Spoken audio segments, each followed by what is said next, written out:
Baik, Assalamualaikum warahmatullahi wabarakatuh. Bismillahirrahmanirrahim. Alhamdulillah, kita bisa bertemu kembali dalam perkuliahan gambar teknik otomotif. Yang pada minggu lalu kita sudah membahas tentang gambar perspektif. Sekarang pada kesempatan kali ini kita akan membahas tentang proyeksi ortogonal.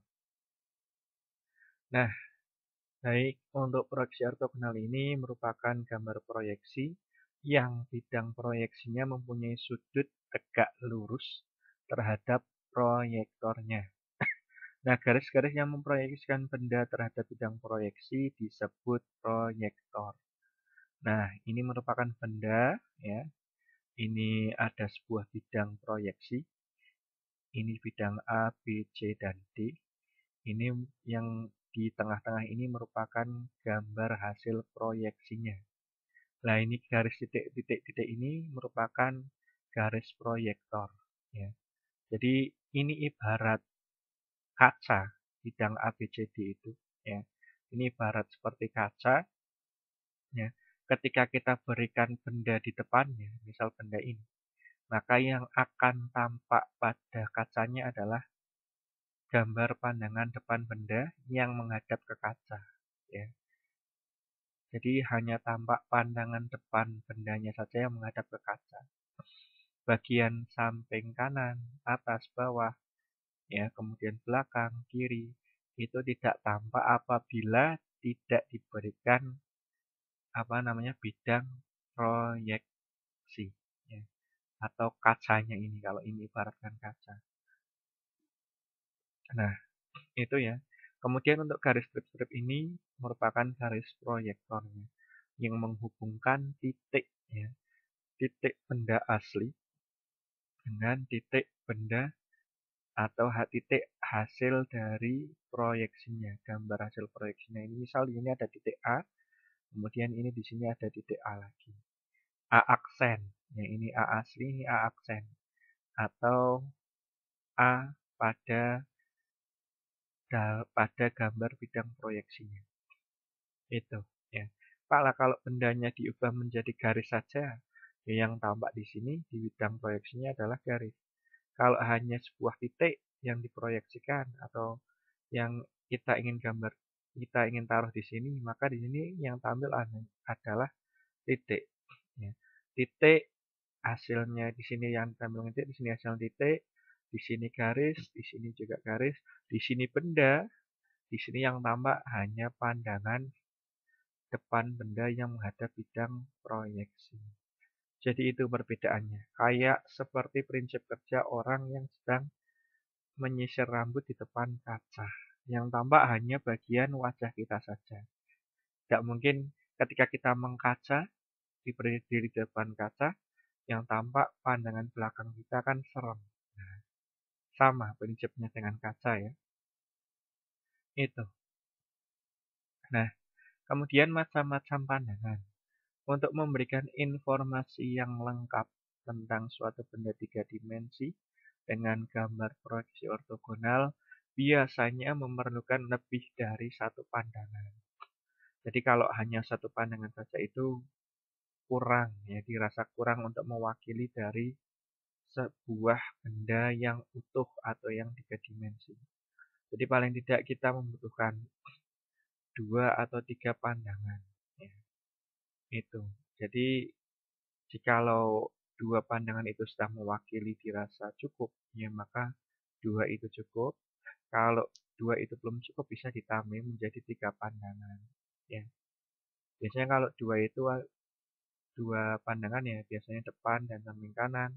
Kalau tiga pandangan itu biasanya depan, samping kanan, kalau sama atas. Kalau enggak depan, ya samping kanan atau samping kiri, ya itu juga bisa. Nah, ini ibaratkan benda ya, benda yang ditaruh di dalam sebuah kotak kubus. Ya, kubusnya itu terbuat dari kaca misalnya. Di sini ditaruh di dalam, maka ini di apa? Di setiap bidang kubusnya ini ada huruf A, B, C, dan D, sampai E, dan lain sebagainya.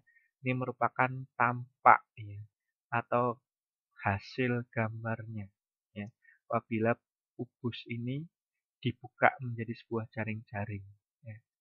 Ini yang sisi A itu tampak depan, ya berarti dari tanda panah ini merupakan pandangan depannya. Ini bila ini ada apa namanya? Bila ini bisa diambil atau di screenshot ini di dalam kubusnya ini maka akan tampak gambar pandangan depannya benda tersebut adalah ini. Ya. Nah kemudian untuk tampak atas itu yang B, gambarnya seperti ini. Ya. Apabila ya dilihat dari atas. Apabila tampak samping kanan yang C ini. Ya. Ini gambar pandangan samping kanannya seperti ini. Apabila dilihat dari samping kiri atau tampak kiri hasilnya seperti ini. Ya. Nah, kemudian apabila dilihat dari belakang, hasilnya akan seperti ini, yang E. Apabila dilihat dari bawah, hasilnya seperti ini, yang F. Nah, di sini perlu kalian cermati ya, ini ada garis strip-strip. Strip-strip pada E ini, di sini, kemudian di sini. Itu merupakan garis bayang-bayang. Jadi, untuk menggambarkan bentuk benda yang ada di belakang garis utama, ya, itu kita harus menggambarkannya dengan garis bayang-bayang. Tidak boleh dengan garis kontinu tebal atau tipis, tidak boleh. Karena memang aturannya untuk membuat garis bayang-bayang itu harus memakai garis strip-strip. Kalau pakai drawing pen adalah pakai ukuran 0,3. Ya. Pakai drawing pen ukuran 0,3 untuk membuat garis bayang-bayang atau strip-strip. Ya, itu. Nah, kalau garis benda nyata, Pak, kalau garis benda nyata itu pakainya yang drawing pen 0,5 yaitu kontinu tebal. Ya, itu. Kalau yang tipis untuk apa, Pak? Yang 0,1 atau 0,2? Pakainya untuk sebagai misal garis ukur yang menggambarkan garis ukur, huruf dan angka gambar. Itu nggih untuk macam-macam pandangan berarti ada 6 aslinya. Ada pandangan depan, pandangan atas, pandangan bawah, pandangan samping kanan, pandangan samping kiri, pandangan belakang. Nah, kita kalau 2 itu sudah mewakili bentuk 3 dimensinya, ya itu sudah cukup. Kalau 2 kok tidak bisa mewakili, ambil 3 pandangan. Depan, samping, dan atas. Nah, monggo. Nanti bisa cermati untuk gambar-gambar yang bisa diwakili oleh 2 pandangan maupun 3 pandangan. Itu. Pak, kalau 3 pandangan belum mewakili bagaimana? Karena gambarnya itu kompleks atau mungkin lebih rumit detailnya. Ya, maka silakan ditambahin jadi 4 pandangan atau 5 pandangan boleh. Ya, itu silakan. Ya, pada prinsipnya semakin itu jumlahnya sedikit sudah mewakili, semakin efektif dan efisien. Ya, itu. Itu ya. Kemudian yang selanjutnya yaitu bidang proyeksi. Nah, suatu ruang dibagi menjadi 4 bagian yang dibatasi oleh bidang depan. Bidang depan ini yang ini ya. Yang ini yang di warna abu-abu, yang ada tulisan D, ini bidang depan. Kemudian bidang vertikal. Nah, ini yang V, ini vertikal. Ini. Kemudian ada bidang horizontal, di sini adalah bidang H ini. Yang bidang horizontal. Nah, ruang yang dibatasi tersebut dikenal dengan sebutan kuadran. Ya. Kuadran. Ini ada kuadran 1, kuadran 2, kuadran 3, dan kuadran 4. Nah, kuadran 1 itu nanti biasanya ya apabila ini diibaratkan sebagai seperti proyeksi, ini merupakan proyeksi kuadran 1 atau Eropa ya. Kemudian di bawah sini yang 3 itu merupakan proyeksi kuadran 3 atau proyeksi Amerika. Loh, kenapa Pak kok bisa ini Eropa yang 1, Amerika yang 3? Nah, ini coba nanti kita ilustrasikan. Di sini ada sebuah benda ya. Di sini ada sebuah benda, maka pandangan depannya itu sama antara Amerika dan Eropa itu kan sama. Ini Eropa juga pandangan depannya di sini, ini pandangan Amerika juga pandangan depannya di sini. Nah, kemudian yang membedakan adalah penempatan pandangan atas dan pandangan samping. Kalau pandangan samping kanan, ya ini barat benda ya, diletakkan di tengah sini. Itu samping kanannya itu kalau bidang kuadran satu itu akan tampak atau ditampilkan di bagian sebelah kiri di bidang V ini. Ya. Pandangan atasnya ditampilkan pada bidang yang bawah atau bidang H. Nah, maka pada proyeksi Eropa itu maka biasa sering disebut adalah proyeksi terbalik atau kebalikannya dari Amerika. Kalau Amerika itu depannya tetap depan, samping kanannya ditaruh samping kanan benda, kalau atasnya ditaruh di atas gambar depan benda. Ya. Ini contoh ya, ini di Amerika, ini benda diletakkan di sini, pandangan depannya di tengah, tetap di sini, kemudian pandangan samping kanannya tetap di bagian sini, di bidang P, ditaruh di bagian kanan, kemudian pandangan atasnya itu ditaruh di bagian atas pandangan depan. Nah, ini kan di atas bendanya, nah, ini ibaratkan bendanya di tengah itu. Nah, maka kebalikannya ini, yang kuadran 1. Kalau yang kuadran 1 itu atasnya di bawah bidang benda bagian depan ini. Kalau yang Amerika, bagian atasnya ditaruh di bagian atasnya pandangan depan. Ya, itu. Nah, maka kebalikannya. Ini pandangan depan, ini pandangan depan, ini samping kanan, sebelah kirinya pandangan depan kalau Eropa. Kalau yang samping kanannya Amerika di sebelah kanannya pandangan depan, ya. Kemudian bagian pandangan atasnya Eropa itu di bagian bawahnya pandangan depan. Kalau yang Amerika itu pandangan atasnya di atasnya pandangan depan ini. Ini ibaratkan bidang ya, atau kacanya lah ya, itu. Nah, semoga tidak membuat bingung. Kalau membuat bingung ini ada penjelasan lebih detail lagi. Nah, ini proyeksi kuadran 1 ya atau Eropa. Ini ibaratkan benda ya, ini benda 3 dimensi yang ini. Nah, kemudian untuk pandangan depannya berarti dilihat dari arah sini, Mas. Mbak. Ya, dilihat dari arah sini, ini pandangan depannya. Ya, pandangan depan, kemudian pandangan atasnya dari arah sini berarti ya. Itu penampakannya atau hasil gambarnya diletakkan di bawah pandangan depan ini, ya. Pandangan depan, ini pandangan atasnya diletakkan di bawahnya. Itu. Nah, kemudian untuk pandangan samping kanan, berarti pandangan dari sini ya, itu diletakkan sebelah kirinya pandangan depan ini. Berarti ini sebelah kiri. Ya. Ini ibarat dengan bidang proyeksi itu berarti kan depan, atas, bawah. Nah, kita balik lagi. Berarti ini depan, ya Eropa. Ini atas, ini bawah. Nah, seperti itu maksud saya. Ya. Ibarat dibuka seperti itu, bidangnya akan tampak seperti itu. Oke. Itu untuk proyeksi kuadran 1 Eropa. Maka proyeksi kuadran 1 Eropa ini disebut proyeksi terbalik atau kebalikannya dari Amerika. Ya. Nah, lebih mudah yang mana, Pak?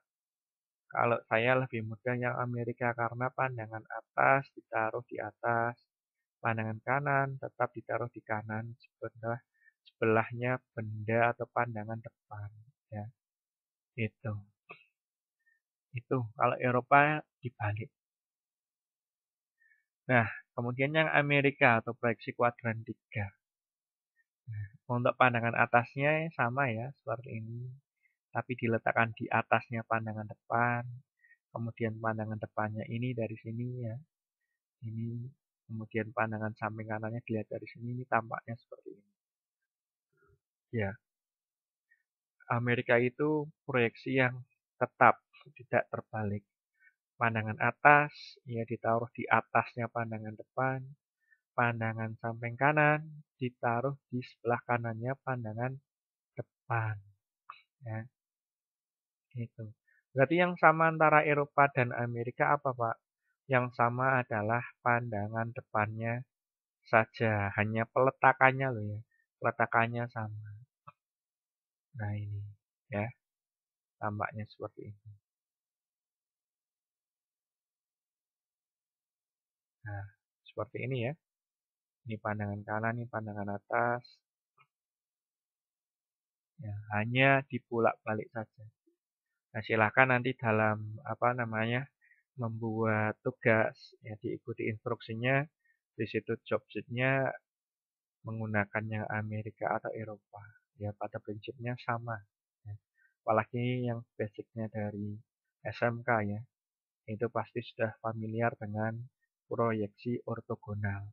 Kalau yang dari SMA bagaimana Pak? Yang dari SMA berarti harus baca literatur lagi.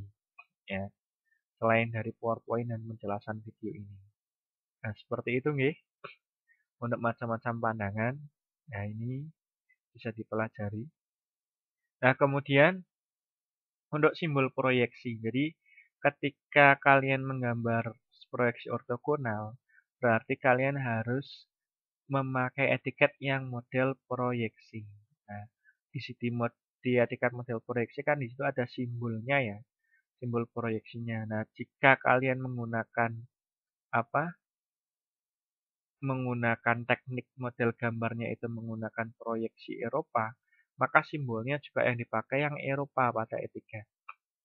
Ya, kalau kalian model menggambarnya menggunakan Amerika, berarti simbolnya dipakai adalah yang Amerika. Ya, pada etiketnya. Ini berbeda ya antara Eropa dan Amerika. Ini merupakan gambar pandangan dari kerucut terpancung. Ya. Ini merupakan yang Eropa ini gambar pandangan depan. Ya. Pandangan depan dari sebuah kerucut terpancung. Ini bagian samping kanannya. Ya, itu. Ini juga sama yang bawah Amerika. Ini gambar pandangan depannya kerucut terpancung. Ini gambar pandangan samping kanan. Ya, itu. Ya. Nah, nanti dalam penggambarannya itu mohon diperhatikan ya. Antara diameter lingkaran yang kecil ini harus sama panjangnya dengan nah, garis atau lebar dari kerucut terpancung yang kecil ini. Ya, ini harus sama dengan ini. Nah, kemudian yang garis ini harus sama panjangnya dengan diameter lingkaran yang besar. Karena pada kenyataannya di SMK itu ngawur gambarnya, asal gambar. Simbol proyeksi besarnya ini tidak sama. Ya. Harusnya ini sama, ini merupakan gambar pandangan. Gambar pandangan dari kerucut terpancung. Ya. Jadi jangan ngasal. Ya. Sudah mulai berubah pola pikirnya. Nanti supaya mengajari siswanya juga bisa lebih benar. Mungkin itu ya yang bisa saya sampaikan. Terima kasih, semoga apa yang kita pelajari hari ini bermanfaat. Wassalamualaikum warahmatullahi wabarakatuh.